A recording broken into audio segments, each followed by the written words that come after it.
Aloha, good morning, everyone. This is the regular meeting of the Maui Police Commission.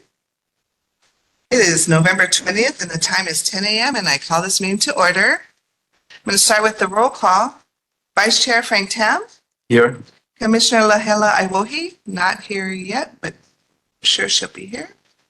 Commissioner Frank Dorego. Present. Commissioner Janet Kuhara.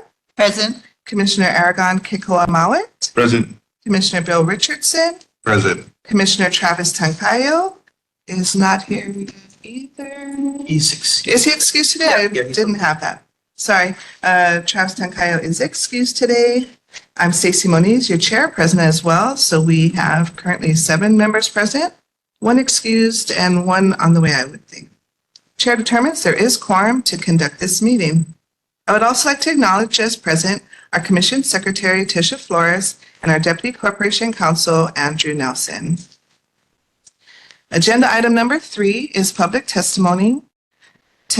Testimony will be taken at the beginning of the meeting and when each item is discussed. Written or oral testimony must be related to an item on the agenda. Testifiers will state what agenda items they will be testifying on for the record, with a maximum time limit of 3 minutes per agenda item. Regarding written testimony, members, you should have received written testimony in your packet, as well as 2 new testimony handed out this morning. We do have copies for the public. If you would like, just let us know. Also want to acknowledge the presence of Commissioner Lahela Iwohi, who is present. So we now have 7 present, 1 excused. Commission Secretary, do we have anyone signed up to testify at this time? Share with you. The first is Grayson Ibarra testifying on item number 7.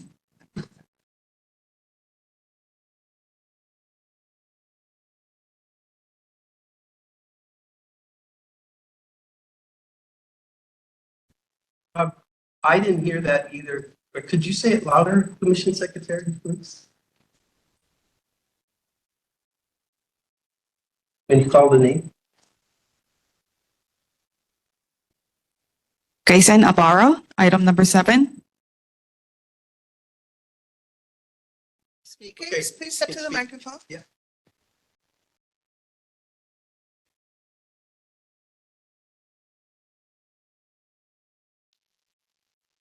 Aloha, Commissioners. My name is Grayson Ibarra, owner and operator of Great Tech LLC. I come before you today. Put the microphone closer so we can hear. Thank you. Okay, start all over 3 minutes. Yeah. Aloha, Commissioners. My name is Grayson Ibarra.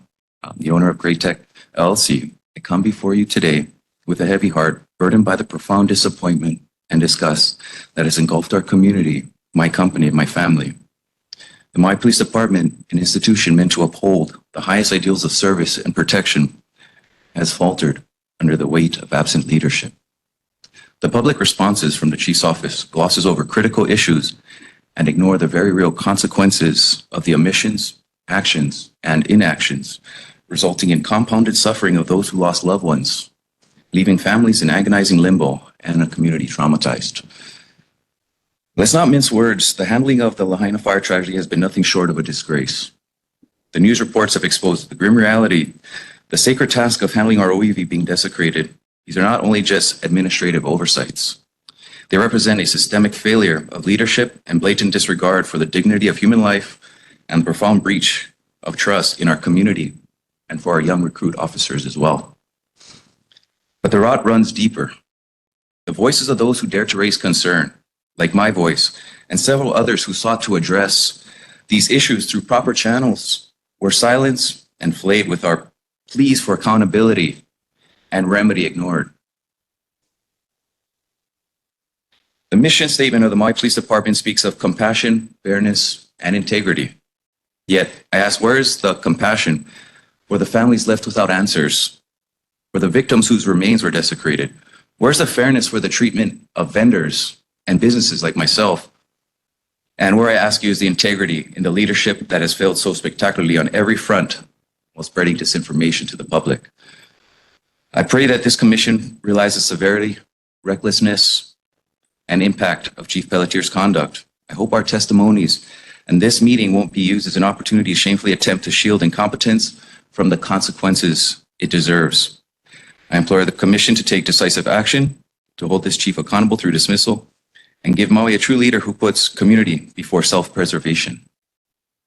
Make our police department once again a source of pride and not pain for our island and our community. Thank you. I have a couple questions for you. Can you tell us what your company does?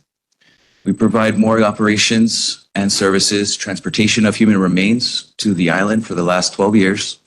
We provide services to the hospital, organ donation companies, funeral homes, and to the So police you- department. So were you responding after the fires? Yes, So you were there on the ground too? every day. So why did you wait so long to bring these concerns to the community? I didn't. I reported on it immediately through proper channels, like I mentioned. During the after action by the police department? Correct. Throughout the whole process. Any mishandling reported, like I said, they have all gone ignored. Did you tell this to the Attorney General's office when they did their after action as well? I reached out through the Attorney General's office, Lieutenant Governor's office, Maui County Council, many other platforms as well. Office of Procurement, Department of Finance. I've tried.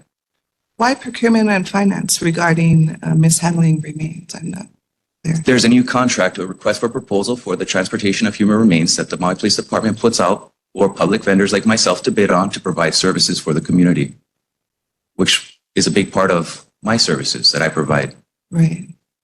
That's why I'm kind of feeling like it might be more related to that contract than really the concerns for our community. There are multiple concerns that I'm addressing. But since I have only 3 minutes, I wanted to try to summarize it as best I could. For sure. That's why I'm asking questions. Any course. other questions from members? Vice Chair Tam?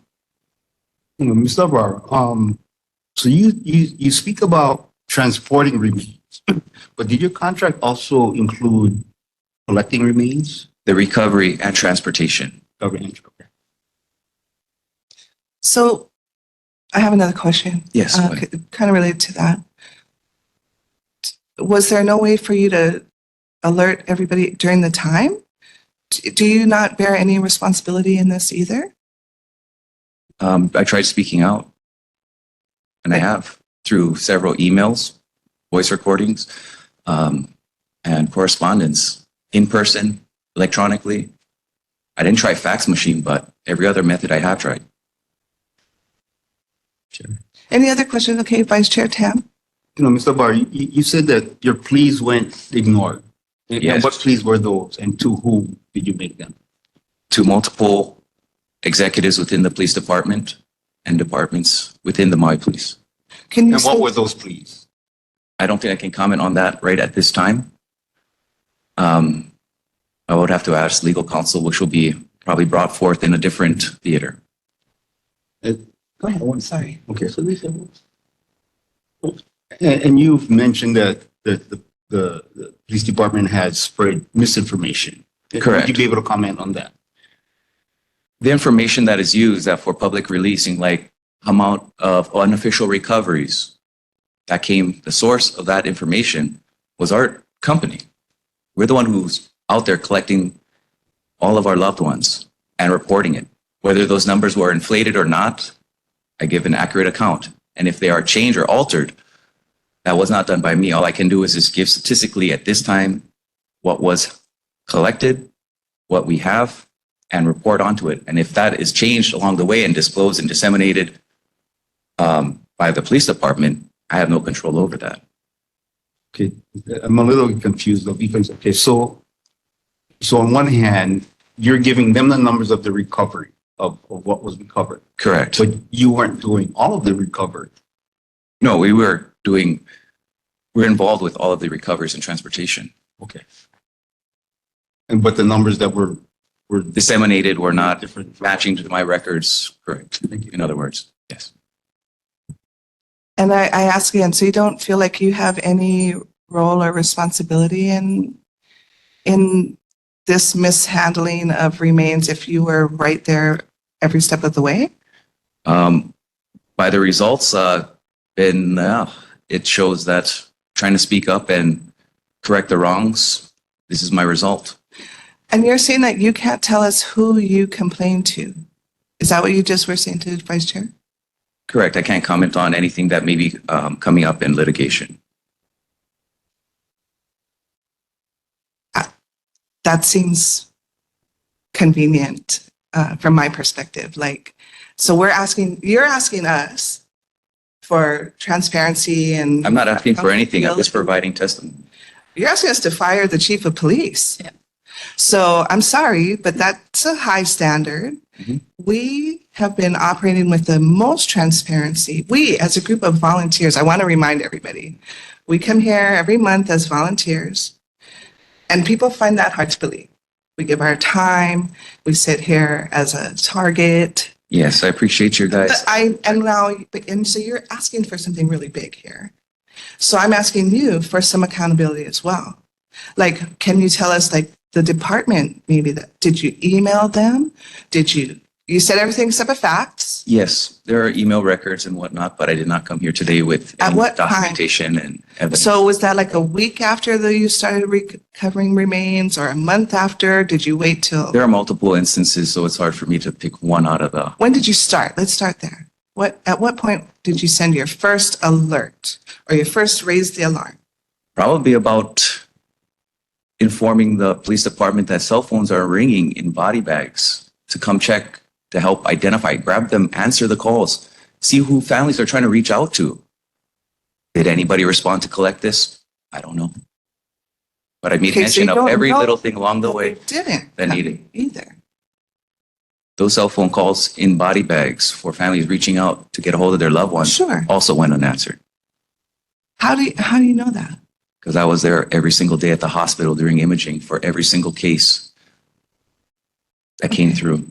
So, okay, sorry, I'm asking a lot of questions. Go ahead, Commissioner. And I don't want to interrupt you, Stacey. Commissioner Iwohi, I want to just go back on that because the allegations or what you're alleging and what you're asking, or not even alleging, but alleging right now, not handling some of the equipment that may have been with the bodies that have been recovered, and asking us to dismiss the chief. I mean, that is very strong words, and I think we need to make sure that we have all the information that is needed. So mahalo, Chair, for asking some of the questions and leading on to that.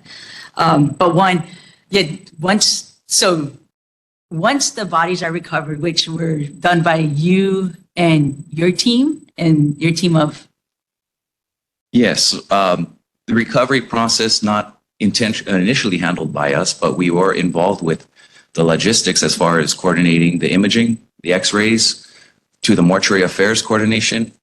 We handled that part. But if all these bodies are collected, not by our team, but told that we still have to come by and pick them up from a location, which we would normally provide because that is part of the recovery process, where our team would recover all the logistical information, antemortem information, like simple things like the location, GPS coordinates. We would normally do that, but this hasn't been done by us.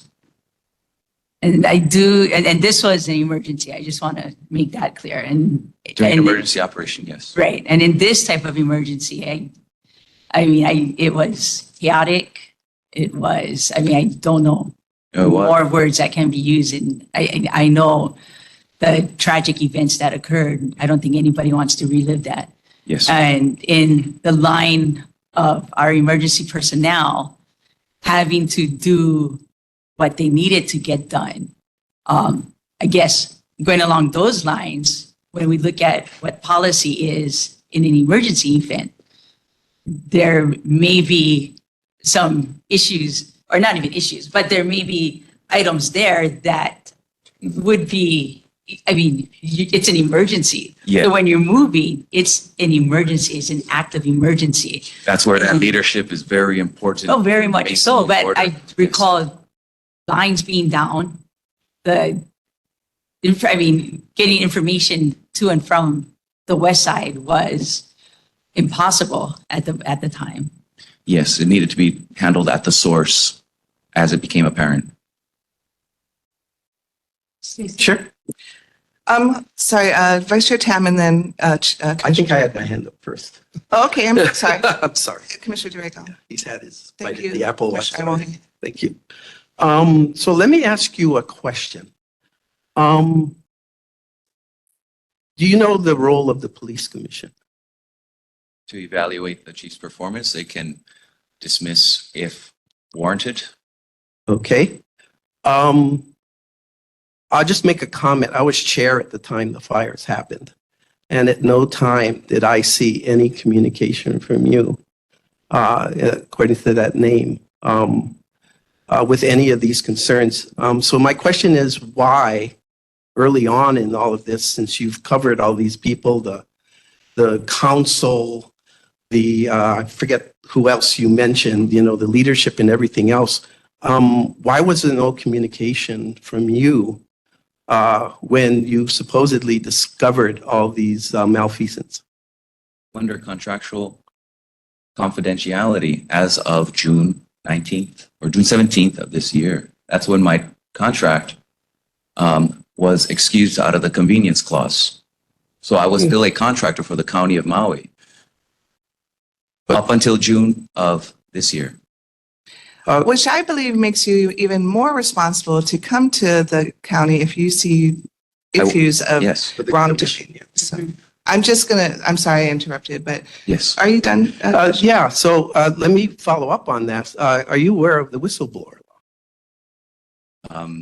This is my first time going through this, so I'm not too familiar with things, outside of my area of expertise. But it would seem to me if it was that important, and this is a comment, not a question, that the commission would have been early on in this consideration. So I just have questions about the sequence of events when things were discovered and the availability, because obviously all this confidentiality didn't seem to work for the council or anybody else. You could have come to us as well. So yeah, that's just my comment. Thank you, Commissioner Drago. Vice Chair Tam, and then Commissioner Mowat. Sorry if this is redundant, but I'm still kind of confused now. So you were responsible for collecting the remains and transporting, correct? One of the many, yes. Okay. So during the recovery at Lahaina, Yes. there were more than just your team. There were volunteers. There's some police From organizations, you mean? Yes. Or doing some collection or search. not on the first 3 days, or I'm not sure which time frame you're referring to in general or In general. Part. Okay, so the allegation is that there was mishandling of remains. Yes. Okay, so but we're talking about people's claiming to be here, Yes. found somewhere else, and that. But isn't it your responsibility then if they called you to collect the remains, to do all of that? Correct. As a non-government organization, I take my direction from my employer, the Maui Police Department. Let me just Okay, put it this. So Yes. please come on, or volunteers, you have off-duty firemen, pavement help. So they put the remains in a body bag. Then your team comes over. No, let me use this first day as an example. On day one of the fires, where we responded and got called into action, the first 44 bodies that were there and collected and moved from disturbed from its final resting place was recovered by the police department themselves, not our company or organization.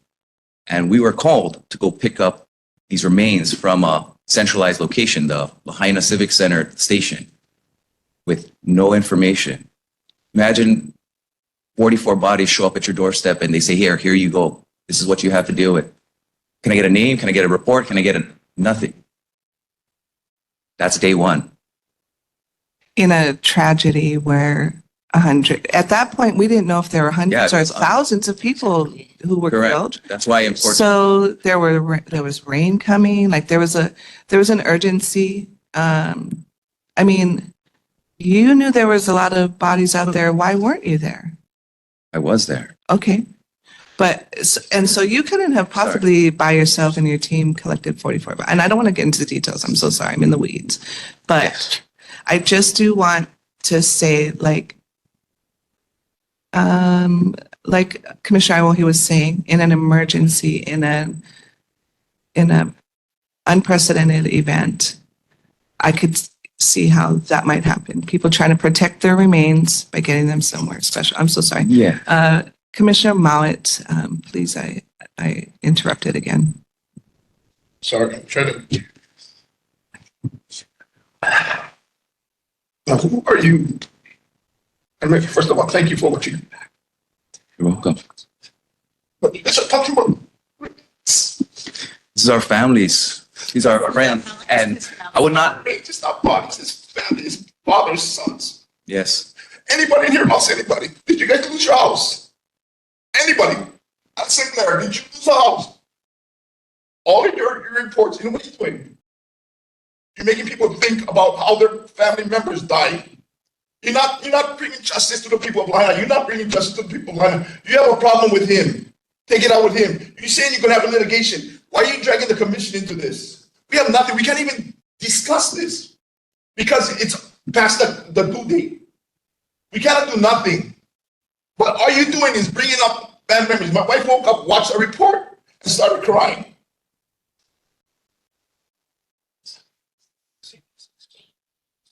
Yeah, but every single time, they got to remember, this tragedy will never get over it. The only way we can get through it, that's all we can do. We're not going to, 20 years down the line, we're going to talk about this. It's going to be brought up. We're going to think about our families and how they died. On the street, in their house, they burned to death. Moms, dads, uncles, sons. You bringing this up because you have a personal and saying for the community. This washed up community guys. They weren't here. Nobody was there. They did what they had to do. Do you want your family to sit on a street and get picked on by birds and deal with the bugs? Or do you want to move right away? They did what they had to do. They never followed protocol. Who has a protocol? 100 people dying and losing a city. What? Is there a list where we go, okay, my town got burned, everybody died, what we gonna do? Follow this protocol. Make sure you get on body bag. Don't use a plastic bag. There's protocol. I'm so sorry. I have to. And There is. There's also training and events that are Okay, I'm conducted gonna to make sure we do it right. kick but off. the people who died, that's your So their remains are treated without desecration. I'm so sorry. Integrity. I hear you. that I'm you're sorry. saying you do this for the community. You're saying that everybody you talk to, Allison, that they thank you for the job you're doing. But have you guys sat in their seats, put on their shoes? I didn't even build a foundation for my house yet. Okay, I kick still- off. Sorry. Stuff. I have a really hard time interrupting you. I'm so sorry. So Out of- just- out- just No, I don't think you have this is to nothing to do with apologize. the commission. This is nothing to do with anything. It's just we need to move on, and we need people to have hope and look to the future. And when you say that their remains or their bodies will move, and they might not even have the ashes of their bodies, they might have a living room instead of their family member. That brings a lot of distress and a lot of hurt to the people who lost. And if it's for your personal gain, that's wrong. I have no personal gain. Okay, so I'm gonna I'm trying to stop say, and all this right my now. one Hold comment on, on this- sir.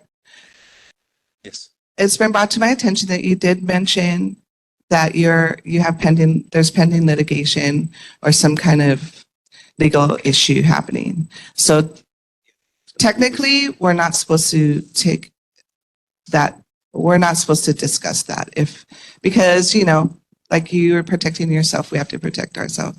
I have a really hard time to interrupt someone who's lost so much, who has the most, but I do have to interrupt. I'm sorry for that. But this is exactly why this is so hard. Yes. Now, does anyone have any questions for the testifier? Commissioner Richards? I just want to make a point of order here in regards to the commission. You're talking about 13-101-23D. the complainant has given notice of the complainant's intention to seek remedies through a civil suit. And in our rules, it says we shall not consider anything if it's under potential civil litigation. Since the testifier has made an indication in that regard, this is outside our jurisdiction. Commissioner Richardson, you have a Commissioner question? Richardson, Chair, he had his 3 minutes. I think we should move on the Yeah. agenda. Yes. Thank you again for your consideration and time.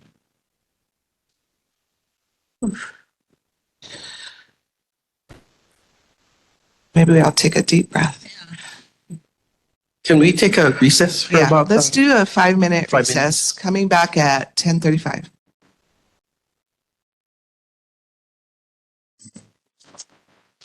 It is now 10:38. We're calling this meeting back to order, the Maui Police Commission.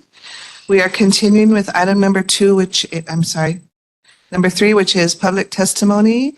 I just want to remind everyone, you have the option to testify at the beginning of the meeting, or if you're testifying in relation to the chief's report, we usually hold testimony for that item till after the chief's report. So you can testify either or, but just once per item. And we are not taking testimony on the news item, the news reports and stuff. So I just want to make that clear as well. Your item needs to be related to our agenda. That's the work we have to do. So, Tisha, do you have the second testifier, please?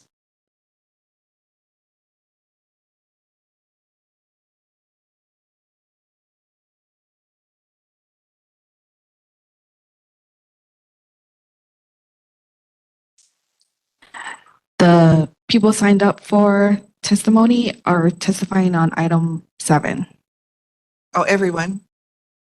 Yeah. Okay, so if somebody were to testify before we get to item 7, you can step to the mic and please state your name.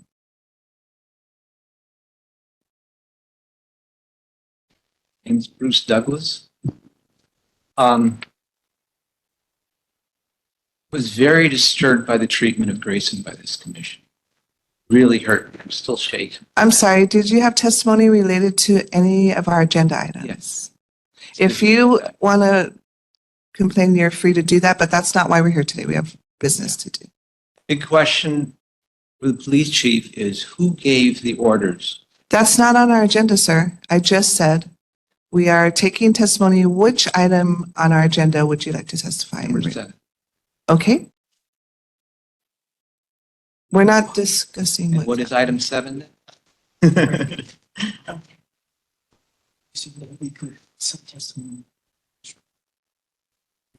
Oh, The chief's monthly. Sure. Right. Chief, So please should now we're after the chief's monthly like this. but he's on number 7, which is. It doesn't relate to. Right.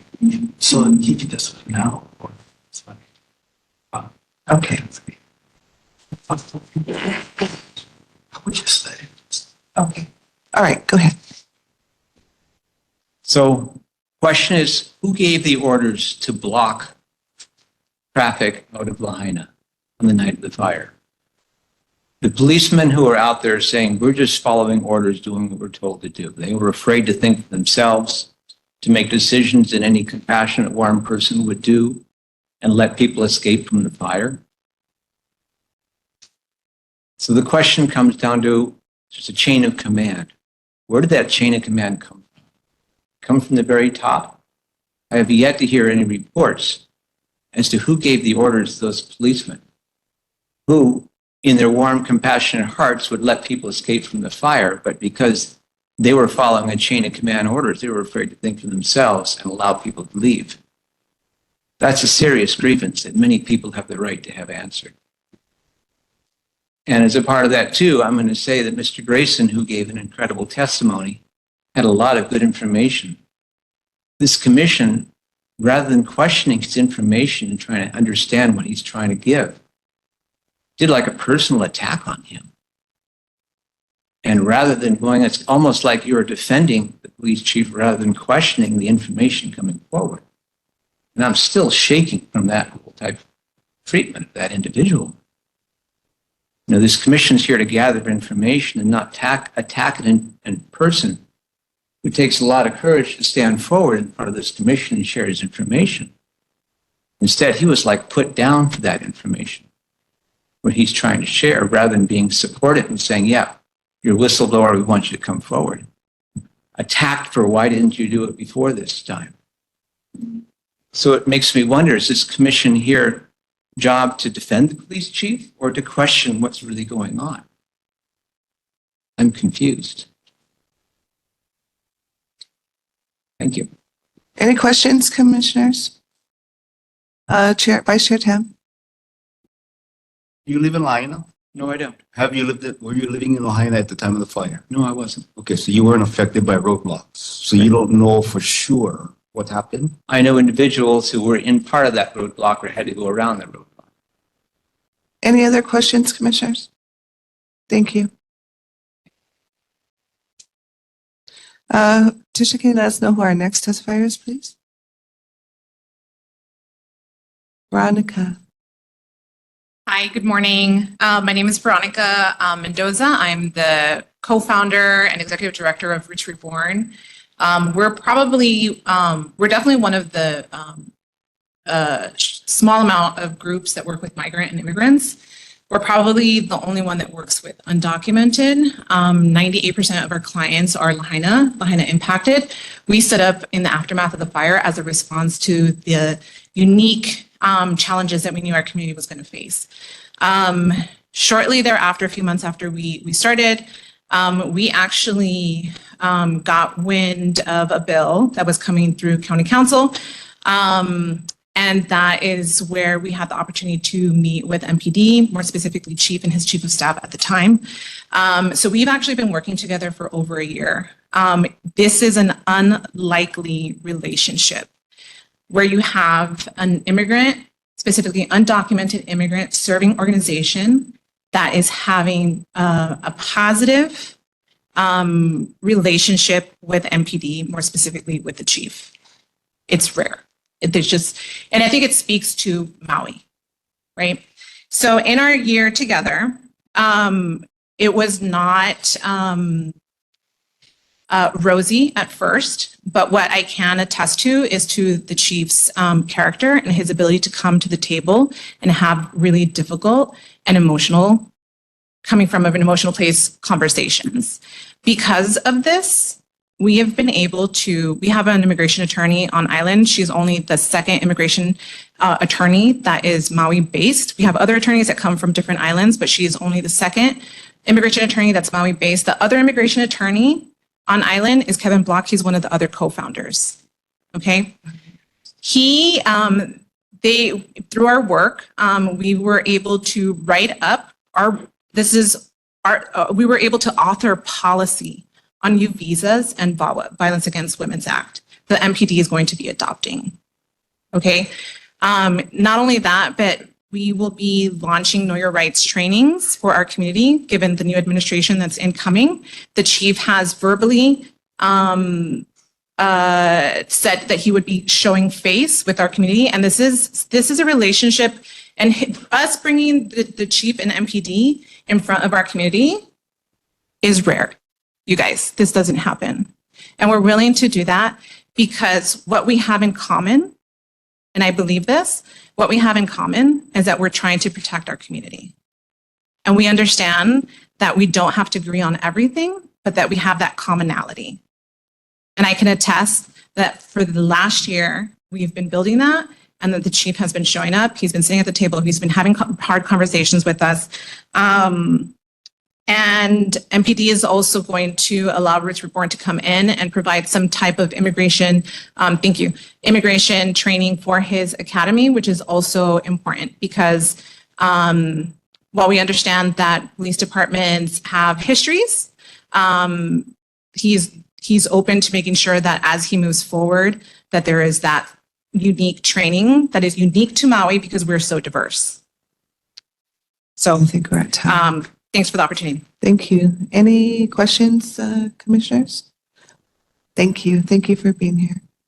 Our next testifier? Sharon Scott,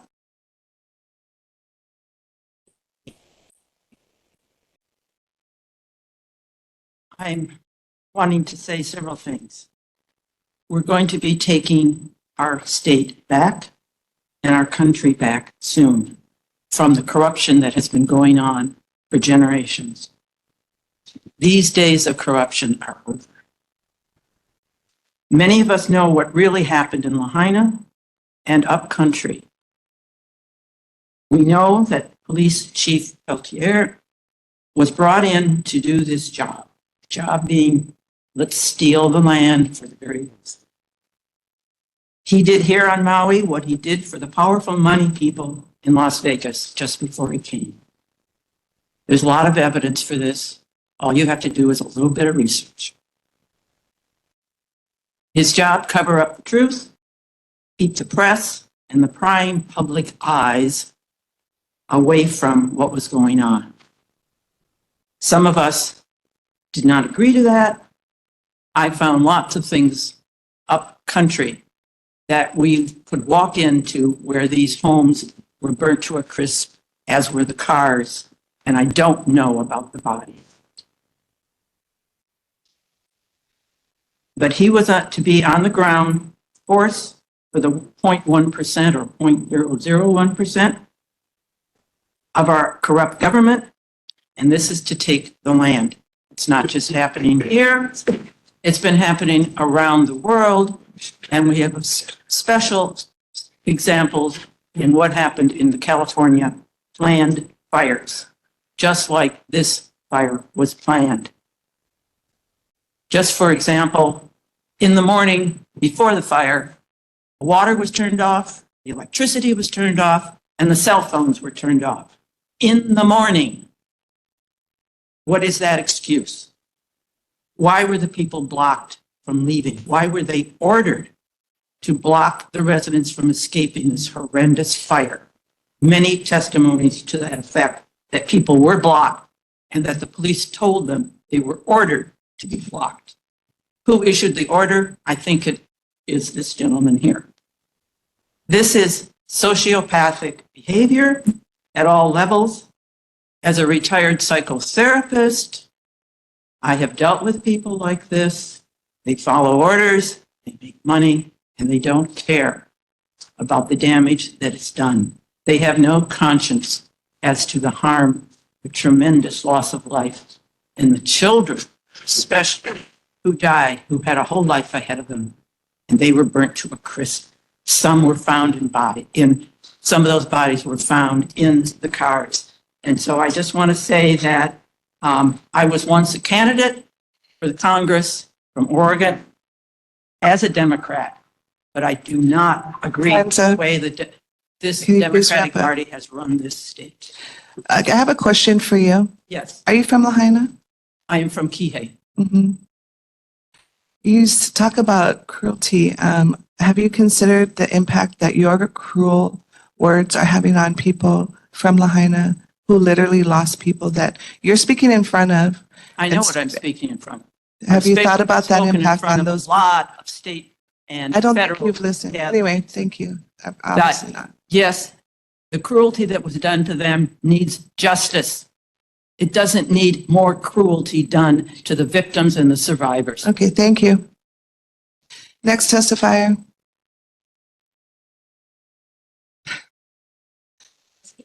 That's it? Okay, thank you. Okay. What are we? Okay. Numbers 3, which is the chief, Number 4, which is the chief's report. Regarding this agenda item, we usually ask the chief and his leadership team to make their presentations first and ask for a public testimony when they're ready. Chief Pelletier, please proceed. Morning. Morning, Chief. So we'll cover a few different things today. We'll go over traffic stats. AC Tom will go ahead and talk about that. Assistant Chief Okamoto will talk about police and dispatch applicants and the classes that we have going on. I'll discuss the top cop, as well as the FBINA and the IACP, and then I'll go over crime data. Instead of doing the budget in this arena, I know we've got the budget later. The deputy chief will go ahead and cover that in its entirety. And I also know that you guys have a package that was sent to that. So without further ado, AC Tom, if you don't mind, sir.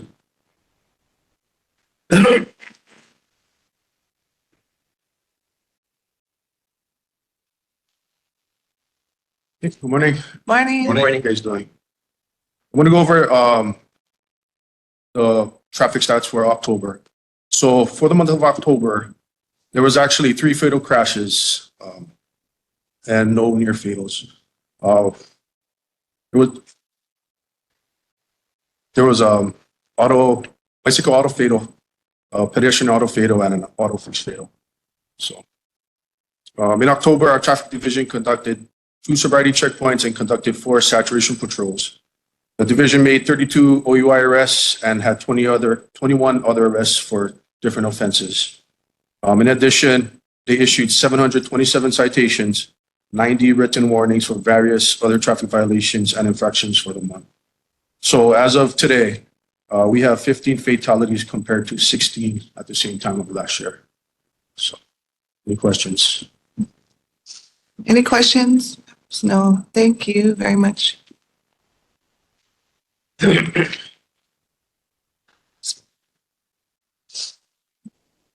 next?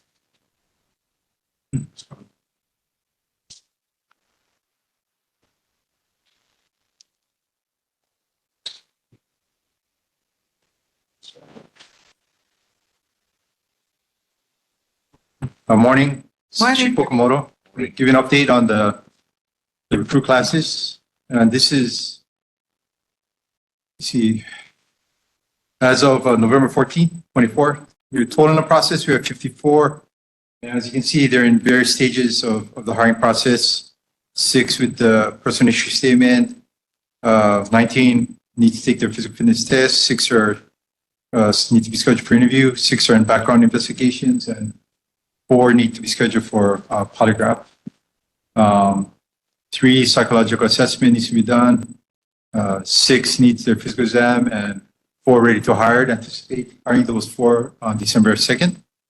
As far as the dispatchers, as of November 14th, 24, on the 18th, we started with 10 new dispatchers. So they're going through their training concurrent with the officer recruit class too. So our 96 recruit class graduated on Friday, November 8th. 6 members who are currently in their field training officer phase of their the program. Our 97 recruit class currently has 16 members, and they started on November 8th, this past Monday. Our 90th recruit class currently has 4 members, and right now we anticipate to start during the summer of 2025. Yeah, that's it for now as far as the classes. Any questions? Any questions, members? Vice Chair Tam and then Member Kohar. The 4 ready to hire, is that the 4 in the 98? Yeah, they're going to go to the 98. Yeah. Nice. I just want to give kudos, you guys, Commissioner Kuhara, for what an awesome job you guys are doing in recruiting, especially for the dispatchers, because that was really scary for a while. So Yeah. Please give thanks to Our the recruitment team. Yes, yes. Yeah. We did that one stop hiring, and that's where most of these came from. I think was that 7 of those. So yeah, and then also this recruit class 16. From our monthly reports, about 8 or 10 the last couple years, but 16 is amazing. And we hope to start the next class with as much or more members. So. Were you guys able to open up your recruit off Yes. that? Yes. So, I think we had like a grand opening, but it's open. So guys, go stop by whenever you want, but we'll do something formal. Yeah. And what hours do you manage? Are there somebody there that can? What are the hours that somebody's always there? Okay. Yeah. So it's 8 in the morning to 4:30 in the afternoon. So someone is always there during that time. So And weekends too? no, weekends they're closed. Yeah. All right, thanks. That's good to know. Any other questions, commissioners? Good job. Thank you very much, Eva. And I saw women in your class. Next slide, please. So before I get into this, it's not lost on me the fact that 15 months ago, this community suffered the worst tragedy in the state's history. It's not lost on me. It's the worst fire fatality this nation has seen in the last 100 years. It's not lost on me that 15,000 people are displaced. It's not lost on this agency that they lost loved ones and family members, and we all felt that pain. This police department deals in facts. We don't have the luxury of science fiction. We don't have the luxury of not doing our jobs because even though we're grieving inside, things still need to be done. There's no such thing as a perfect world or a perfect human being. And if there is, I ask somebody to show us who that is. But no, this department is made up of the incredible men and women of this community, sworn and unsworn, that do this job day in and day out, that are not thanked and hugged and given praise, and they don't seek the job for that. They sought the job to do something to make this community better than they found it. This agency has stepped up in its time and has done so admirably. There are rules, and if we're going to play by the rules, there's 365 days that you can file a complaint with the police department, period. Outside of that, you can't. And you have 60 days to file with the commission. Outside of that, you can't. It's done as far as that goes. My job is to defend this department, and I'll do so because the work they did is second to none, period. Period. Because that picture represents the state of Hawaii's top cop award for best team, which is the forensic team, which is part of the men and women that you see behind you that in part got villainized today, told that they didn't do something well. They're the best in the state as far as a team. They identified every single person we lost, and they did it within 60 days. That's never happened. There was a report on 60 Minutes on Sunday talking about commingled remains and still making identifications 20 plus years later. Every single family member was given the remains, and I don't even like to talk about it because it is painful, of what we could identify. We can't make an identification on this particular piece of a human being. We're not going to make that mistake. And if we have to fact check and we have to go back and we have to retest that we did that. But to be told and villainized for doing the job that nobody else would do, and it's not just them. Let's remember this: the Department of Defense, the FBI ERT teams. We created a task force, which is combined resources. We had the urban search and rescues. We had people that were doing the recoveries that were some of the same people that were in Katrina and 9/11. We didn't come together and just, oh, hey, let's just make this thing up as we go. Some of it you kind of have to, because there's no script on the worst disaster ever. I'm not a time traveler. I'm not a government agent. I had to write that one down because I never heard that other one. But at the end of the day, what they did is second to none. Why? If we go to the next slide, please. The reason it's second to none is because the police department, along with the FBI, prepared after actions. The ERT team for the FBI prepared an after action, of which they relied very heavily on our personnel, the stories, the different things that we did, so they could take their after action, they could provide it to the other municipalities and communities that they serve. We also built an after action that we would present to law enforcement. And let's go back in time to February, which would be part of my evaluation period. We put together the most comprehensive after action report that the state has ever seen from a law enforcement entity, period. We did it in 6 months. The transparency in there is second to none. Every single coordinate was plotted where we covered people. And we put the GPS coordinates in the after action for the Attorney General. Some people like the numbers. We just thought it was easier to use the circles. There was no second guessing. It was all there, 13 pages exactly on the mint. We didn't go in the details out of taste. I'm not going to talk about the details of recoveries that we made for likes and views and ratings to sensationalize things. That's wrong.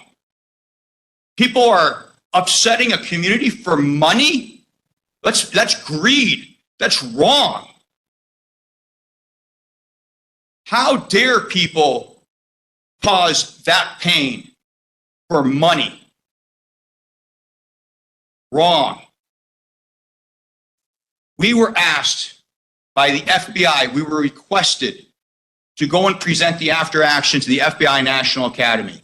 250 attendees nationally, internationally, we did that. We presented this after action so that all departments could learn from this. 6 months ago, back in February, we provided it to PERF, the Police Executive Resource Forum, so every agency had a copy of it and they could look at it. 2 agencies prior to publication were asked to review it, which they did. There is no question on what took place in those actions. In addition to that, the FBI and the Maui Police Department presented to the policing world at the IACP, to 150 people in standing room only, the after action and the incredible work that the forensic team did, that the patrol officers did, that the investigators did, that the dispatch team did, because the work that was done is there so that we can help move not just this community forward, but others. We had the DMORT teams from Hurricane Helene reach out to them because they needed help. Period. That's the story. The story is about how do we move forward. You want to rip off a wound after 16 months? It's about moving forward. You can improve. Everybody can improve. I've said that for 3 years. It's about how do we pick ourselves up and how do we go to the next place. This department has continued to make this community proud. This department represents the finest in law enforcement. I'd put this department up against any other department. I'd put the men and women of this department against any other in this profession because the give a damn and heart they have is second to none. People want to make up, oh, well, you didn't have this one particular tool when we had a reason, and so you improvised and you came up and you overcame and you adapted and you moved, this folks this way. Okay, yeah, that's understandable. Yeah, just like in 80-mile-an-hour winds, you miss radio traffic. It's understandable. If you want perfect, you're on the wrong planet. If you want professional, you've got the right department. I'm proud of the work the men and women of this police department do day in and day out. That's why we've got 16, which is the largest academy class in half a decade. And not only do we have 4 already signed up, we've got the next 4 signed up. So we have 8 for the next class starting in December. They're here because they want to be here. We doubled dispatch. Incredible. Thank you very much. Members, any questions? Commissioner Richardson, I got a Go ahead, comment. Commissioner Richardson. Kudos to you, Chief, and to your department for being committed and for the times that I've been on this commission, consistent all the way through. Appreciate that. Thank you. Anybody else? I would echo that. Thank you. Well done. Mahalo. Okay. Now, is there anyone who has not testified on this item that would like to testify now? Oh, yeah. Yeah, we got Crime 4. data. Oh, sorry. Stuff. In the interest of time, I will quickly speed through the crime stats, though. I've called it flat since last year, even though it's a 4% reduction in violent crime. We see a slight rise in property crime, but that's also because we saw a major drop in the property crime last year after the fires. Remember the false narrative of the looting and all that other stuff that was completely untrue. So you see basically a flat stat. What's really interesting though, and we didn't cover in the highlights because of interest of time, but the robberies, we ended up making an apprehension of an individual that did 2 bank robberies. We did that in rather record speed and got that case on. So that was quite significant. And I do want to point out that we've recovered over 300 firearms year to date. And so you have well over a 40% increase in that. So they're going after the right folks and they're doing the right things. Right on. Any questions on the crime data? Thanks again. Thank you. All right. Thanks to your team too, and we'll hear from deputies soon. Anyone here who has not testified in this item that would like to testify now?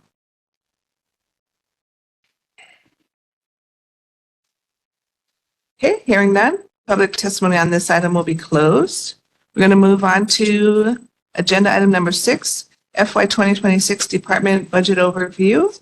Is there anyone here who hasn't testified that would like to testify on this item? Item 5, sorry, I can't read my own handwriting. Item 5, fiscal year 2026 budget overview. A review. Okay, I hear no public testimony. Will be closed at this time. I believe Deputy Chief Wade Maeda has an update for us on the budget and then a report from our TIG. Good morning, Chair, Vice Chair, Commissioners, Deputy Chief Maeda here to go over everybody's favorite topic, the budget.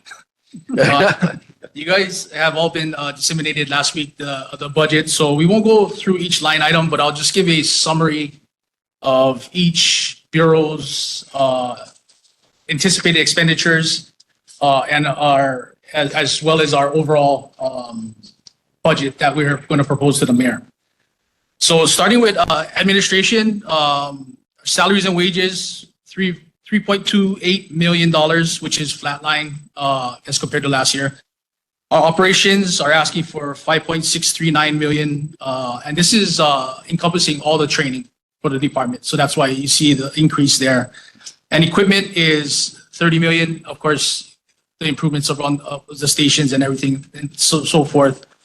Overall, our total increase is $1.9 million over last year's budget, which is $8.95 million for admin services. And that's just the administrative side. For our investigative services, salaries and wages are $11,975, which is flatline as of last year as well because of our detective vacancies. Our operations went up to $6.729 million, and that's for their expenses, their renewal contracts, the increase in all those things, as well as getting laptops.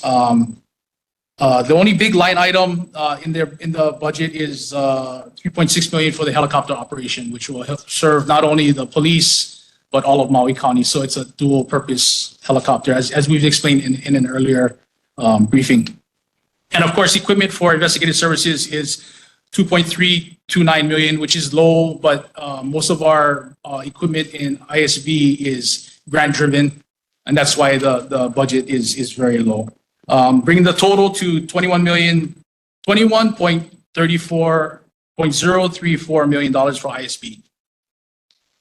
For uniform services, which is our patrol units, which encompasses all 6 districts, salaries and wages only went up $1 million. So $31.338 million for all of USB. Since we do still have some vacancies. Operations, $3.22 million, which is only an increase of $500,000, and that's due to the increases of equipment and stuff. And just their equipment alone is $179,750, which is relatively low, but most of the budget for patrol, their needs, their uniforms and all that is put into the plans and training budget. So their budget is inflated. We do have a $400,000 ask for e-citation hardware, which is something that's required by the state, and we have no control over it. It's just something that we have, a cost that we have to incur, so it's easier for the judicial system to process the citations that we issue. So their total budget is $34.7 million. Overall, our budget is $98.140 million, which reflects the upgrades that we had asked for. The CAD's RMS upgrade, which we talked about earlier meeting, that we're going to change our CAD's and RMS reporting system, and then we want to upgrade to that.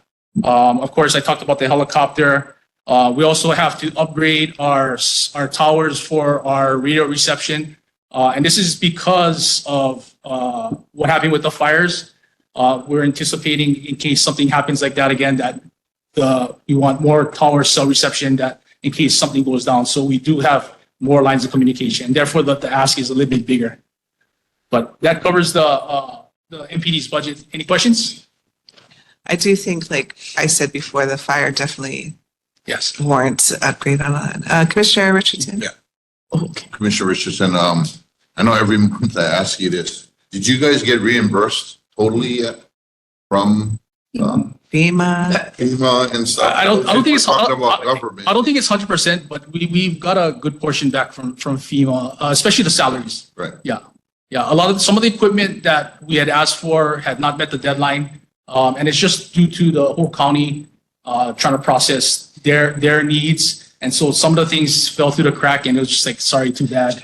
But we understand. I mean, that's just the part of the process. But you could say that from the beginning, all that money that was. Yeah, so all the overtime that was incurred from the fires for our police officers, that was reimbursed. Perfect. Thank you. Commissioner DeRigo? Thank you for your presentation. I brought all my Back. back. Stop. Don't worry, I'm not going to go through it in detail, page by page or line by line. So let me ask you to highlight the other kinds of opportunities that you guys pursue, which usually isn't covered when you cover the Bureau services. But I am aware that you guys go after a lot of grant money and are very, very assiduous at that. Could you just go over some of the things that you guys have been looking at and will be looking at? So I think it's timely, just because right now this week, we actually have the Department of Justice here. And you've heard me talk about the Valor Initiative. So last year at the ICP, we connected with the Department of Valor. So we have right now the SAFE LEO training. It's a law enforcement wellness training, anti-suicide training, and overall officer health. And so we've got the training, and we also have to train the trainer. And so it's all grant funded. So all of the personnel came over for the training, the materials, that type of stuff. And so here's an outside the box different thing, whether it's through HIDA grants and different other projects and things that are out there, the Jack Byrne grant. So wherever we can, we do try to seize on that opportunity. What I really like about this one is it helps promote the wellness from the scars from the events that we've seen, not just last year, but all the trauma that the profession goes in day out. That's the thing.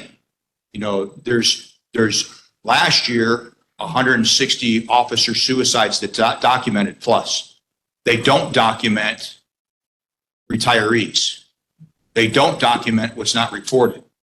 And we sit here and we've seen the profession beat up and persecuted. I don't mean today. I'm just talking about whether it's 4 years ago, 8 years ago, different times. And, we ask, how did we get to this rate? And so this helps arm our officers and give them those tools to help have those coping mechanisms and those different things, and really helps promote the great things about the profession. So just an opportunity that would have never come if we didn't get the grant from the DOJ. Okay. Chair? Yeah, go ahead. So I got another question. I think I remember at some point that there was going to be going after some grant for ops, operations center. Is that in the hopper at this point, or? So we're waiting for the final actual, basically check to clear. But as a result of the fire, and I'm so glad that you brought this up, we had asked the congressional delegation when they had come out to fund a real-time operations center. We were originally going to do a real-time crime center, but we thought it'd be better to have a more inclusive approach, specifically with fire, as well as with emergency management, but really with fire, and that we could allow what exists, and some municipalities are doing it. It helps reduce and fight crime and disasters in real time. And so we've been told that we have received, it's about a $2.5 million grant from the federal government, but because of the events from a few weeks ago and the spending, and they have to do some things in Washington to finally move monies, I think that's all we're waiting on. But then we'll be looking forward to building that, and that'll be huge. Imagine seeing a fire with software, for my firefighter room, with software that can actually have the ability, because of the AI, you can see the anomaly of the smoke while it's occurring in real time and how many more minutes that'll save versus a 911 call. And so if you can get 5 or 6 minutes on an event, it'll be a big deal. Or the different reasons we could have it for crime. Sometimes if it's at an intersection, you can actually see the accident and you'll know what happened. In addition to a slew of other apprehensions that we can use after the fact. And that was like 2.2 million? 2.5, just shy of that. Okay. Go ahead, Commissioner Richardson. Commissioner Richardson. So I think you answered that question, Chief, in respect to the tragedy with police, with grants that are out there, because I've written some for the departments I was with. Did you find that this tragedy helped you? Because grants, you got to qualify certain things, right? So I think you answered that just now. The two I just mentioned wouldn't be happening if that didn't occur. Gotcha. So, Thank you. thank you. Thank you. You have another? Commissioner Drago? Excuse me, Chair. I want to give everybody else a chance to ask questions if anybody has questions. No, I think, go ahead. You're the one sitting on the TIG, right? You and Commissioner Kuhara, so. But, you should have a lot to- So these are just my observations from looking at the budget. So I noticed that there's a huge capital expenditure as well as equipment expenditures that goes on in communications. And that is for county-wide communications. And I think I've said this before in public in past sessions, but I think it's something when we discuss the letter that's supposed to go in terms of to the mayor and the council in regards to the budget, is that those are very oversized, very long-term, very, very equipment-heavy. But it's a service that the police department has provided for the last 20 years. Sorry for, there is a question coming here. Over the last 20 years in terms of communications countywide, which is something that there were a lot of challenges during the tragedy on August 3rd. Can you go in a little bit about this? Because it's been always my contention that should be separated out somehow in your presentation of the budget. Because what it does, it inflates the police department budget, and sometimes needs of the department are sacrificed because there's that whole service that the police department renders to the rest of the county and other departments, including fire, emergency management, that are included in the budget. Do you have any reflections on that one? It's an extremely valid point, and really, another way of saying it is the police department has foot the bill for the emergency communications for fire as well as for medical and all of the county on different ways. And it's an unfair burden that's not reflected in the budget as far as being as transparent, where, everybody should be paying their fair share. I try to appeal to both sides of the political spectrum in the various quotes I use. So pay your fair share, and fake news. I think I covered everything by saying those two things. But to that point, our goal would be when we present it to the council, that's the final approving authority, we'll actually have that breakout in a PowerPoint, because we had sent the packets with the monies and you guys were on the TIGs. We didn't want to, and we knew the agenda today was going to be a little lengthy than normal. We just felt, hey, we'll get you guys everything so that you could look at it during the last 6 days and then kind of hit the highlights. But yes, the goal will be when we break it out, we'll make sure that we have, hey, this is what, this is this burden, and realize that, fire and this. And if you looked at this over time, because what the deputy mentioned is we're paying for the radio towers. And that's the biggest chunk of our capital improvements. I want to say this year and next, I want to say, but that's because of the infrastructure. And if you look at it, it's, I want to say over the next 5 years, you're looking at about a $30 million expense simply for communications, but it's communications for all of Maui County. And let's remember too, if we go back to 16 months ago, the one thing that didn't fail was the police and fire radios. They didn't fail because we had repeaters on Lanai and repeaters on the Big Island that help us have the communication. So something to think about, but again, MPD has bore the cost of that since its inception. So let me ask you this question, and I think I know the answer already. Would it help if in our budget communication, we highlighted that with the mayor and That'd be great. the budget officer? That'd be Okay. great. I appreciate that because I do think that that's something that gets lost in all of the, like, it sounds like this massive budget, but so much of it is a shared expense. So, Okay, Great. I've got a couple of other things. okay. Any other questions for our deputy? Let's start there because then we Okay. have questions for the TIG. Okay. Okay.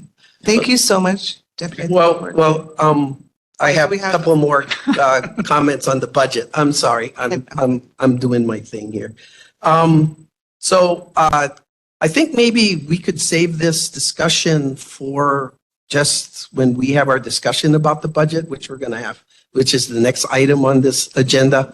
I just wanted to say that that the department is aware that the commission, or at least will be asking for a significant increase in their budget this year.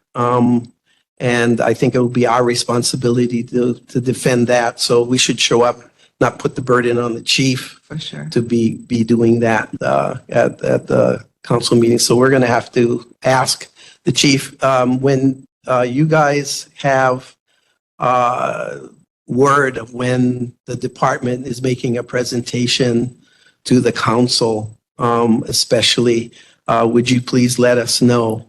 We'll make sure we send the correspondence as soon as we get it so that you guys can plan accordingly. Okay, and then on the 29th, I think the budget is being submitted. So I guess you're going to need our letter on the 29th or by the 29th for that. That'd be fantastic. And then Okay. we've already started Okay, calendaring for Okay. the meetings with the mayor. so okay, another question. So I would imagine it's going to be the same process where you submit and then we transmit the letter. I'm assuming that's the case too. Okay. You know, like there's some changes on like inputting. They had us input A, B, and C all separately for each of the, Yes, and so it was a little bit more of a logistical issue on everyone's end, but and then we by send and out the large, letter. Yeah, I'm assuming that it's, kind of a simultaneous process, but Yes. you put the budget online. We review and submit it by Yes. sending the budget letter. Okay, so we have all those dates in mind. I think it's important. So thank you very much from my end. I think I'll have more to say after we get Isn't into that the now? discussion. So yeah. Go ahead. Oh, okay. So I think we can ask the deputy chief, he can sit down and relax at this point, right? So are we moving chair to? Oh, yeah, don't forget your mic. You want to go ahead? Or Okay. should, Yes. I need a break in the next. Yes. Should we take a Can we, break? can right can now? we take a break now? Yes, let's take a 10-minute break, come back at 11:40, please. It's now 11, shoot, my watch is what, 24. Oh, Good. Adjourn. Yep. Okay, it's 11:40 and we are reconvening the Maui Police Commission meeting of November 20th. It is, I already said the time.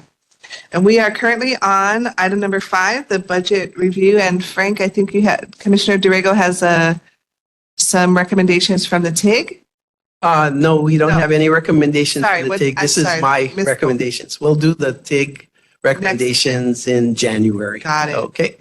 So we'll, just to remind thank you, Chair, by the way, for graciously letting me talk again, which is probably getting tiresome at this point for everybody else. So the next step in this, as it says, is the budget-related documents. And the commissions, we're in B now, commissions review, discussion, and requests for modifications to the department's budget. Usually there's a submission letter that goes with it. Because I have attended the budget meetings, I started to, as a service to the commission, to write the submission letter. So I would humbly ask the commission to deputize me to finish, based on your input after this discussion, to finish that process and for the chair's signature after the conclusion of the meeting. We have a short turnaround deadline, so as soon as that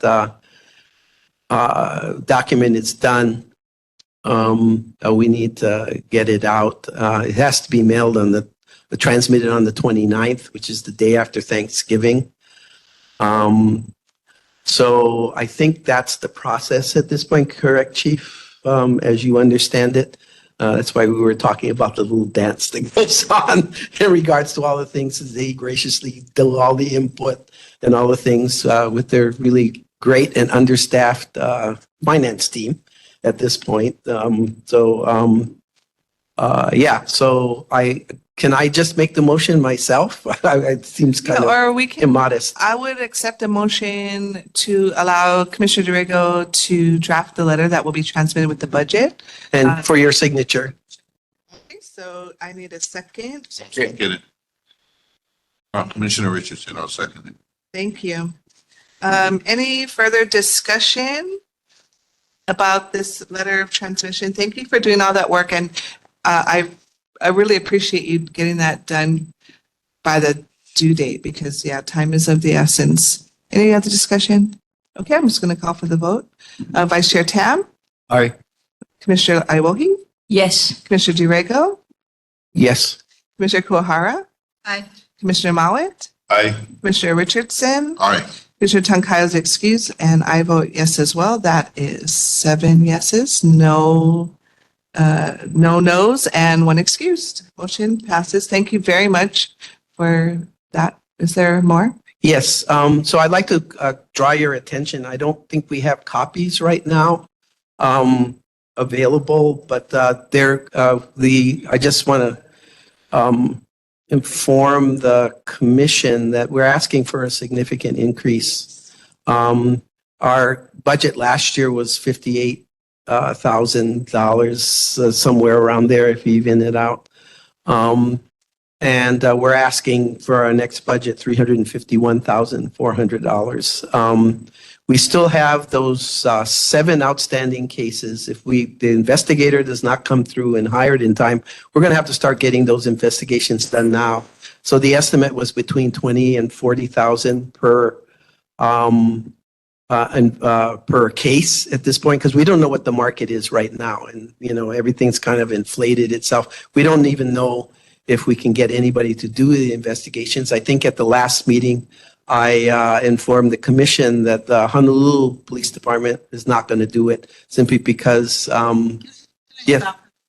Shut that door. There's so much noise out there. It's just really nerve-wracking. Thank you. Thank you. Thank you. Sorry. Okay, no.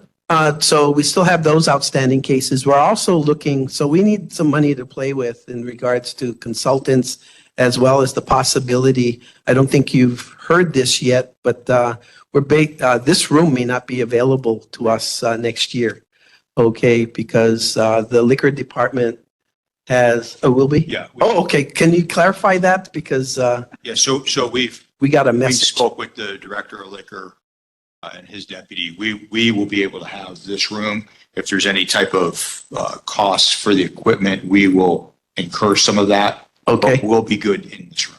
Oh, wonderful. Okay, Yeah, I was good. like, oh my goodness. That's good to know. Perfect. Yeah, so can we get that scheduled for the year instead of the quarter?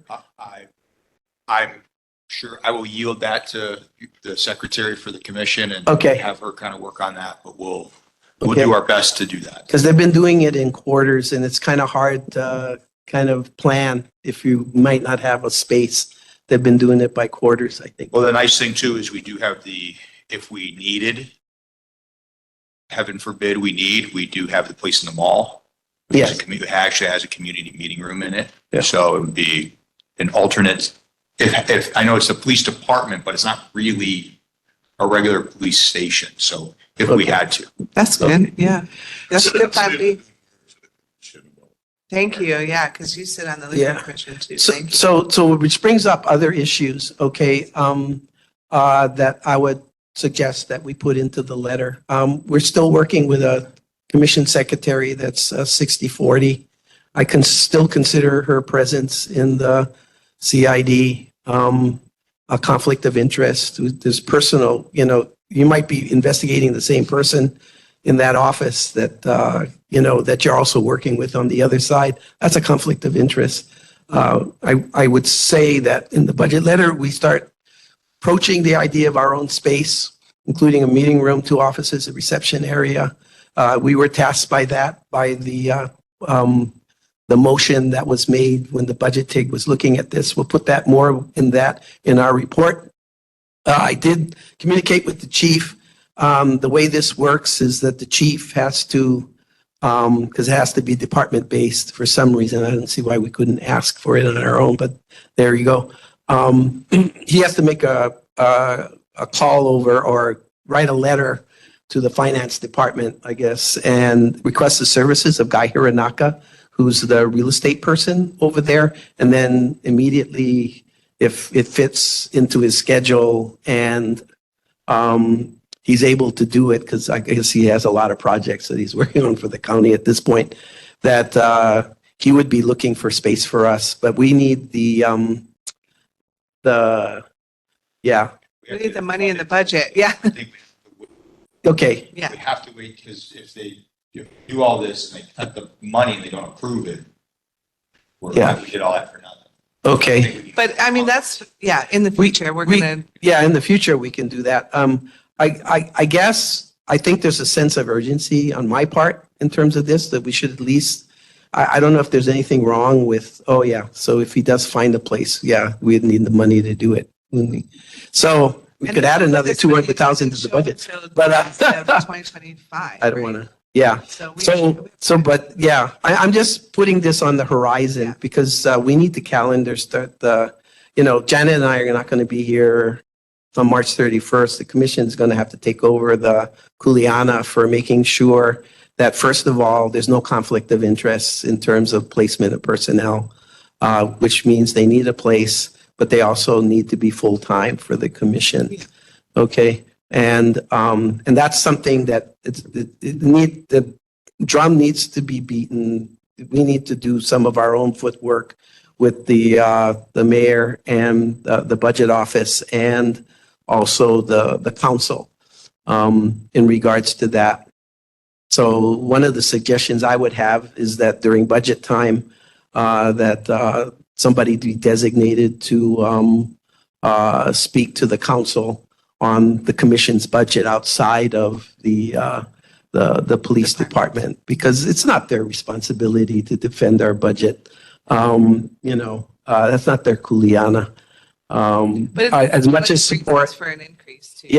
but as much as support as they give us, we are very, very grateful for what they do, in regards to what's going on. So, but I just want to keep that. So I'd like to make that a part of the letter as well, just a reminder. That part of the reason we're asking for so much. So is much to money. include an office and a separate place Yeah. for our staff to be. Well, I totally just put, because it doesn't necessarily have to be this budget. We can put stuff on the horizon in this message that, warn them this is for it. coming.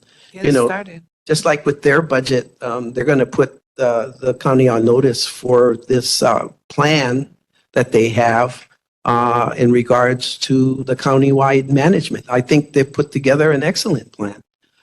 in regards looking over, as the chief said, over the next 5 years. So, you know, I think that's the kind of thing, we don't only talk about this year's budget, but we also talk about, you know, needs for the future as well. So I'm just trying to set us up for a budget message that not only takes into consideration the work that the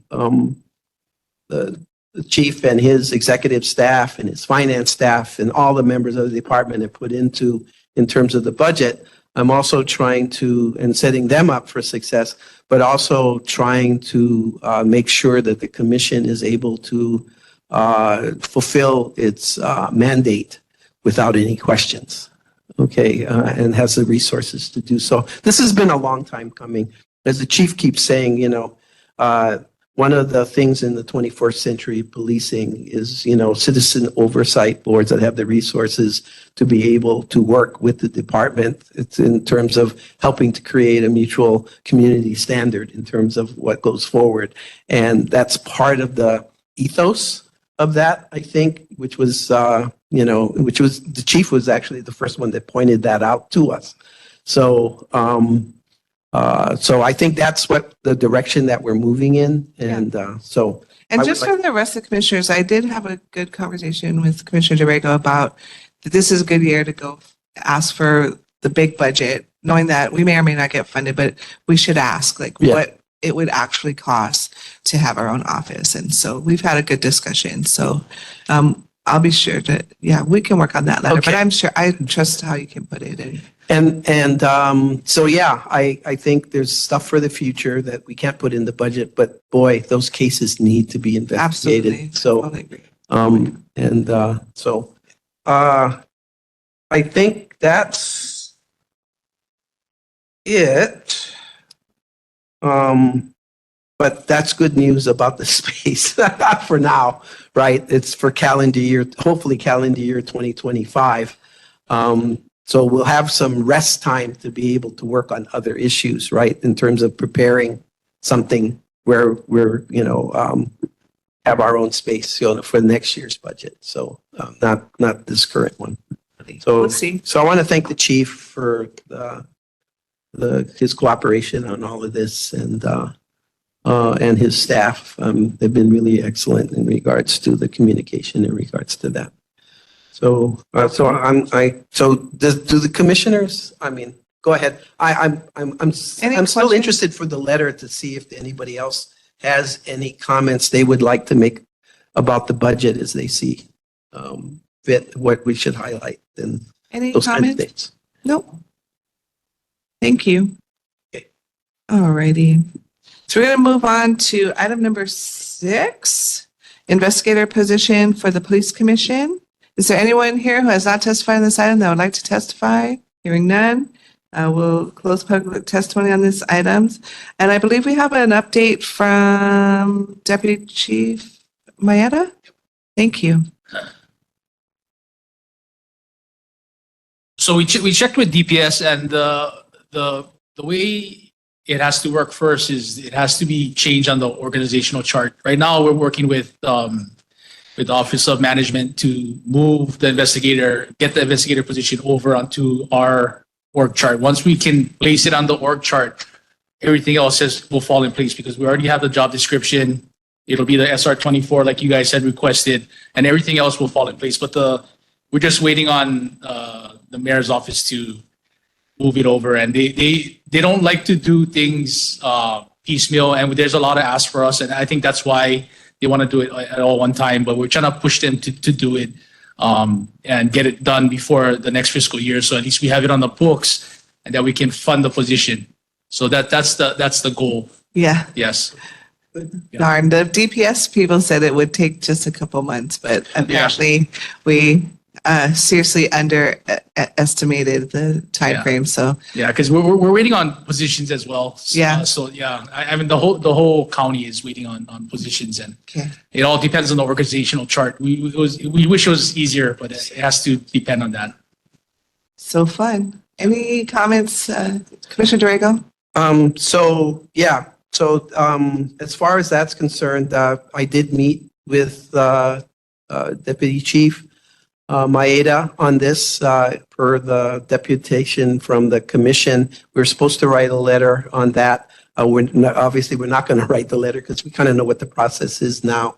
And we need those, there's really no sense since we're in conversation with the Department of Management anyway on this. So that makes the letter a moot point. So I just wanted to highlight that and thank the deputy chief and the chief for their work on this. So, Well, and thank you too for being willing to write the letter if it was Yeah. necessary. yeah, Thank you. thank you. Now we wait. Thank you. All right. Number 7, evaluation of the chief of police. Is there anyone here who hasn't testified on this item that would like to testify? Hearing none. Public testimony on this is closed. Kind of interesting. I thought there were like a whole bunch of people that wanted to testify on this thing. I thought they cared so much about our community. I'm so I sorry. didn't hear anybody actually testify on the event. The actual testimony That on might have that. been inappropriate because it's not an evaluation, but that's 7 was the number. 11 was the number. Yeah. Anyway, sorry, that was probably uncalled for on my part. But public testimony on this item will be closed. All right, members, we've had the opportunity to review the proposed evaluation that was sent to us by our consultants. And today we get to discuss this item, offer any changes, suggestions, revisions, additions.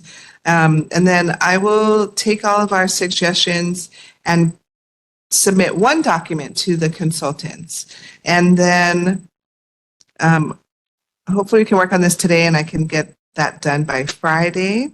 And then I'll send it to our secretary who can then disseminate it among ourselves. And then if we're all in agreement, we can then send it over to the consultants. Obviously, again, a serious underestimation on the actual time frame. We'll see how quickly we can get this turned around because just based on, thank you to Commissioners Kuhara and Drago for your submissions of suggestions. I think we'll have to give our suggestions to the consultants and then get that back and vote on it again. So we're already outside our time frame, but we'll just keep moving along because that's what we do. So I think we can start with Commissioner Kuhara's suggestions were mostly about the people that we are into. So we could just open the discussion. I think we should start with what's already been submitted. Okay.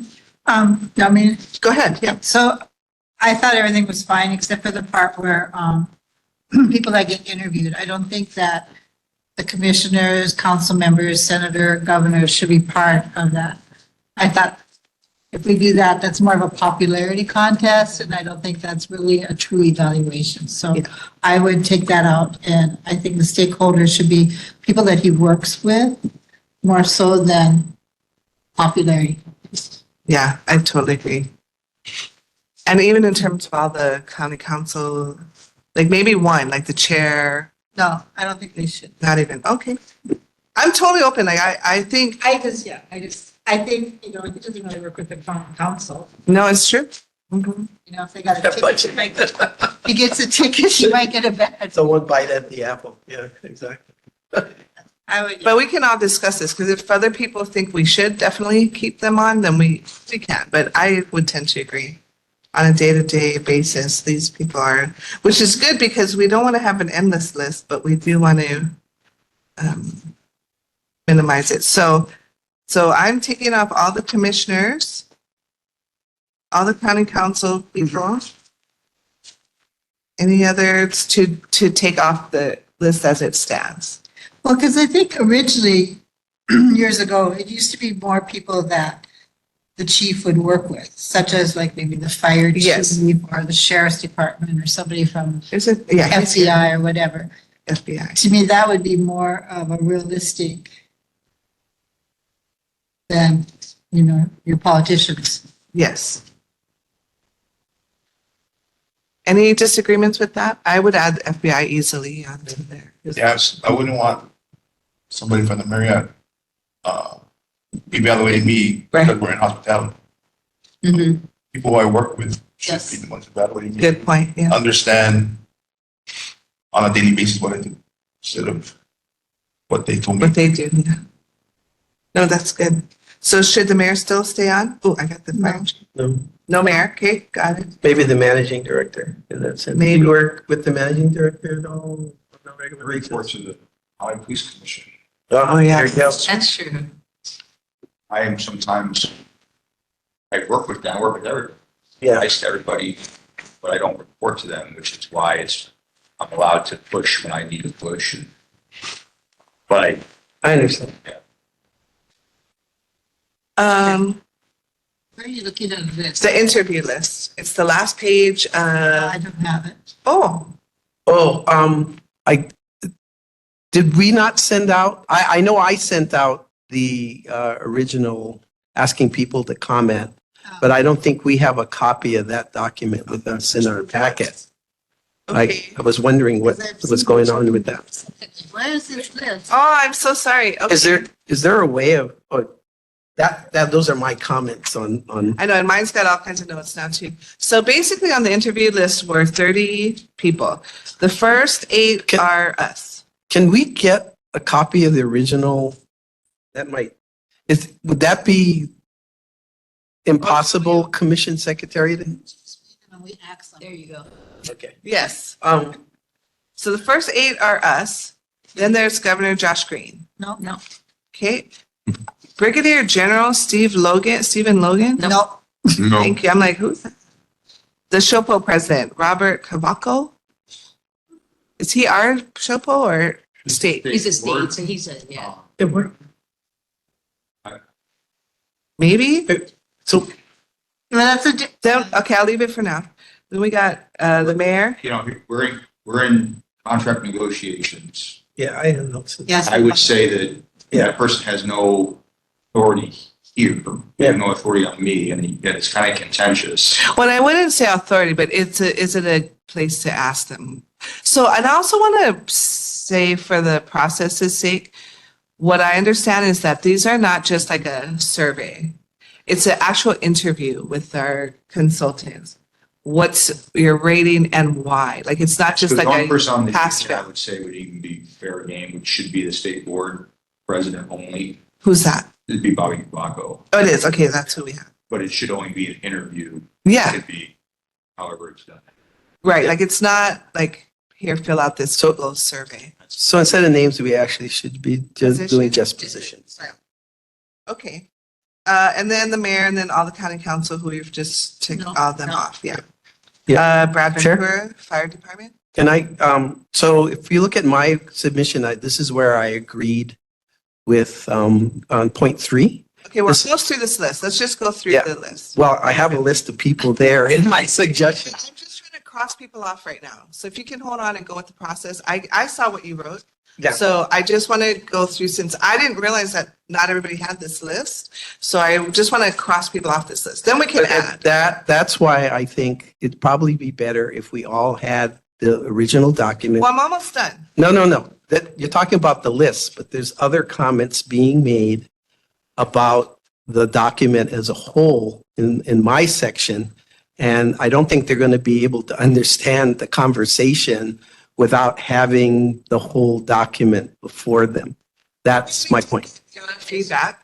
Everybody's got your comments. My comments, yeah, but they don't have the original document to see where it would be placed or how it would look, what you're commenting on. Oh, you guys don't have the evaluation? Well, we got it online. I mean, it's. But it wasn't included in the packet. That's my point. The original document with the comments were, but the original document produced by Tyson Miyake. Okay, you know what's a bummer now? So everybody didn't have everything for this meeting. So maybe we just need to re-agendize this. And I'm sorry, but everybody should have everything. I know I sent out that earlier asking for comments, but it didn't get reasserted back in the packet. Okay, so is it okay if we put this on the next, I'm sorry, agenda for our next meeting? Running out of time. Yeah, we're kind of, Look, I've not had an That's eval, what it is. Emily, in 3 years. So it's not, who cares? Let's just get the process right. So Who's, yes, exactly. I agree with the chief. it's a couple months late, but may I ask, it's my eval. And there is an executive session privilege for the evaluation. to go through this every month is not fair to me and my department. I am not going to get beat up and sit here Okay. for stuff that I shouldn't have to. I hear you. So if they want to use my eval as a weapon against me, which is wrong, just put an executive session. They're allowed to do it. Except that the finding, and I just got in another meeting I was in, that executive sessions being very narrowly defined. But it specifically says for the evaluation. But we're not talking about your pay. We're not talking about we're talking about the process. So. But I'm just saying if we can, because it's not fair. They tie into it. Oh yeah, I hear you. So I think we can have that discussion on an administrative level, Chair, with Corporation Given Counsel. what's happened today, for sure, I think that would warrant a bigger conversation. But yeah, I mean, literally, I was just in another meeting where they were saying that OIP is really limiting the use of executive Yeah, session. that they do have a list of things that warrant executive session, especially if it deals with personal information. So there is a list already, I think, in regards to that. So in the past, I've seen the list and there was nothing that would prevent us from talking about these kinds of things in public. That's my opinion. Okay, but I would rather get a finally solid opinion from Corporation Counsel on this, of whether or not we can take something like this into executive session if possible. So I mean, just to be fair to the chief and his concerns And given at this point, and given the fact that, yeah, that it is true, this kind of becomes fodder sometimes unfairly, because they tried to use the evaluation process, which didn't have anything to do actually with an actual evaluation. We're just looking at a document, right? But they tried to stretch that, and that's what went out in social media, right? So yeah, I agree with the chief. That's unfair. And a lot of it is how the chair and Corporation Counsel deals with strictly keeping the conversation to what's on the agenda, and not allowing a lot of extraneous conversations to go on. I was told by another Corporation Counsel, there's a broad definition of this simply because you don't want to shut people up, right? And I would agree with that, but it depends on how broad that is. So I think the Corporation Counsel, if you could give us some guidelines or tell us where the guardrails are in regards to all of this, I think everybody, the chief included, would be grateful to see what those guardrails would be in regards to that. So, yeah, Deputy Corporation Counsel Andrew Nelson. When there is an executive session provision that in the Sunshine Law that allows us to go into executive session when we're evaluating someone's job performance, for instance, when there are personal and private details that are at issue. However, what this agenda item relates to is the Commission's ongoing attempt to update and improve on its evaluation framework. And I think that Chief brings up a really good point, that what's happening is that it's being interpreted by some members of the public or testifiers as an ongoing evaluation of the chief's performance at every single meeting, which is certainly not what the commission intends. And the commission does an in-depth, review. It's supposed to do it annually, right? Not at every meeting. Right. And so I would say though that we wouldn't be able to go into exec session to discuss what is setting the framework and what's involved in the evaluation, not of our chief, but of any chief, going forward, the evaluation of the position. right. So what I think that we could do is at our next meeting, we could put on the agenda the commission's consideration of forming a TIG so that a subgroup of the commission can work with the consultant, to get the evaluation more or less finalized, submit that as a report to the entire commission, and then they can adopt it at, a subsequent meeting. And so we would just need 2 more meetings on the topic instead of discussing it until the consultant's work is done. And then on the agenda would say evaluation TIG versus chief's evaluation. It wouldn't appear on the agenda until We the have TIG is ready to present along with the consultant. This is what we came up with for the group. And then the group can ask at the next meeting, discuss if they want to make any further changes. Okay. And we were trying to avoid that by just having Frank and I delegate. Because this is an administrative process at this point, because we're just administrating the work of the consultant. All right, so there was really nothing to investigate per se. You know, we're not really doing an investigation. We're engaging, from my interpretation, we're engaging in an administrative process, right? We're trying to set the guidelines, but that's what we're having. This is totally, we're not investigating anything about anything. I mean, we're taking information and data and making decisions on a process. So that's the way I look at it. Creating a TIG actually creates more of a problem because you have to do no matter where you're at, you have to do the two-step wise. You give the report and then you take action at the next meeting. This way, once we get the thing done, we can just vote on it and say we approve it. It gives us the freedom to do that. That's why I volunteered to assist the chair on this, because it is an administrative process and not an investigation per se. And we were trying to be timely. Timely, yeah. I think that there was the some, simplest way is just to retitle it. Yes, change your verbiage on it. Yeah. Change Yeah. it. Or we can just, we'll put it back on the agenda when the product is ready to present. yeah, And so it'll just be a one-time consideration. But I think Maybe you could do both. Maybe you could do it that way, but you could put something where it's not evaluation, but Right, guideline, guidelines. from the reference. consultant. Yeah, yeah. That way. not as a chief. yes, exactly. Yeah. I think that's But the title of it was very on the important. Thank you, agenda, Chief, for that. for sure. Yeah, very good. Thank you, everybody. So in the meantime, though, we need everybody to have everything. So I'll work with Tisha to make sure we have the document from Tyson, including the list, Right. and then Frank's, Commissioner Dorrego and Commissioner Kohara's feedback, which we all have. And we'll put this on under a new title for our next meeting in December. Okay. Okay. So can I make a plea here? The next meeting is, what's the date for the next meeting, Commission Secretary? Christmas. 18th of December. Please don't have Christmas early this year. This is going to be our important meeting because we've got to get this done so the second half of this process can happen. So that's just my personal plea. Does anybody already see a conflict for that date? Do we want to try and move the meeting sooner than the 18th? I'm good. 19th, so 18 is good. I'm work, 18th is good. I'm here. I got no holiday plans. I'm always here, so I'm sort of like the Google. Okay, good. Thanks, everybody, because it's going to be like the week before Christmas. We want to make sure to limit the kinds of testifiers we have to do. Okay, thank you. All right, where in the world is my script? Here we go.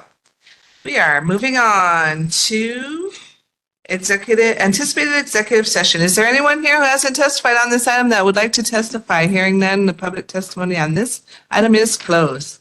Following agenda items may be reviewed in executive session pursuant to the HRS 92.5 Section 8, subsections 2 and 4 to consider the hire, evaluation, dismissal, discipline of an officer or employee, or of charges brought against the officer or employee where consideration of matters affecting privacy will be involved, and consult with the commission's attorney on questions and issues pertaining to the commission's powers, duties, privileges, immunities, and liabilities. We will be discussing complaint MPC 24-04, alleging the complaint type inappropriate behavior, offensive language, and use of force.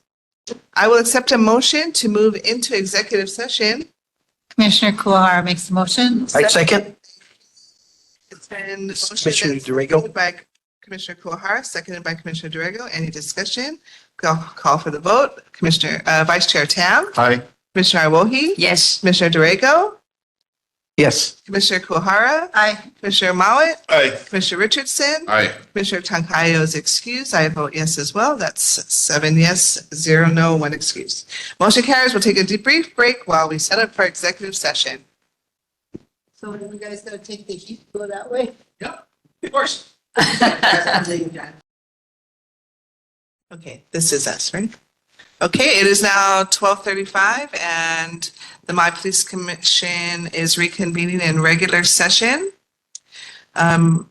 We had a chance to review complaint number 24 dash. Hang on, you gotta do a roll call vote. Again, sorry. And then you gotta, I forgot, you also have to announce the staff that's present. You've been leaving out Andrew and the commission secretary. Sorry, That's I should mention in executive session, we did have, it's too late for that. Yeah, Okay, sorry. that's fine. But I need to add that to my script, sorry. it's required by All right. everybody. So here we are back in regular session. I'm going to do the roll call. Vice Chair Tam, Here. Commissioner Iwohi's excused, Commissioner Durego, Here we go. Present. Aye, present. Aye, whatever you want me to say, I'll say. this is how we know. We've been here too long.